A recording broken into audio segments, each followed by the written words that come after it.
बिस्मिल्लाहिर्रहमानिर्रहीम। मुअज़्ज़ज़ नाज़रीन व सामीन, अस्सलामु अलैकुम वरहमतुल्लाहि वबरकातुहू। कुरान मजीद फ़ुरक़ान हमीद में खालिक़ कायनात ने इरशाद फरमाया, कुल्लि मन काना अदुव्वन लिजिब्रीला फ़इन्नहु नज़्ज़लहु अला क़ल्बिका बिइज़्निल्लाह।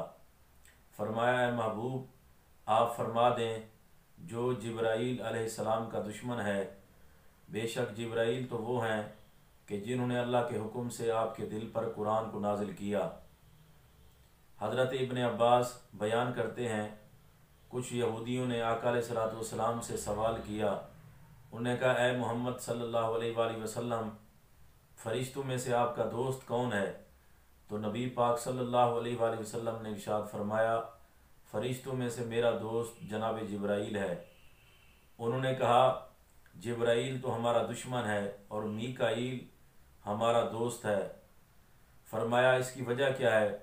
तो यहूदियों ने कहा, जिब्राईल जब भी आता है वो कहत साली और जंग लेकर आता है, इसलिए वो हमारा दुश्मन है, और मीकाईल जब भी आता है खुशहाली और गले की फरावानी लेकर आता है, इसलिए वो हमारा दोस्त है। तो यहूदी हज़रत जिब्राईल अलैहिस्सलाम को अपना दुश्मन समझते थे और मीकाईल अलैहिस्सलाम को अपना दोस्त समझते थे। वमा अलैया इल्लल बलागुल मुबीन। अस्सलामु अलैकुम वरहमतुल्लाहि वबरकातुहू।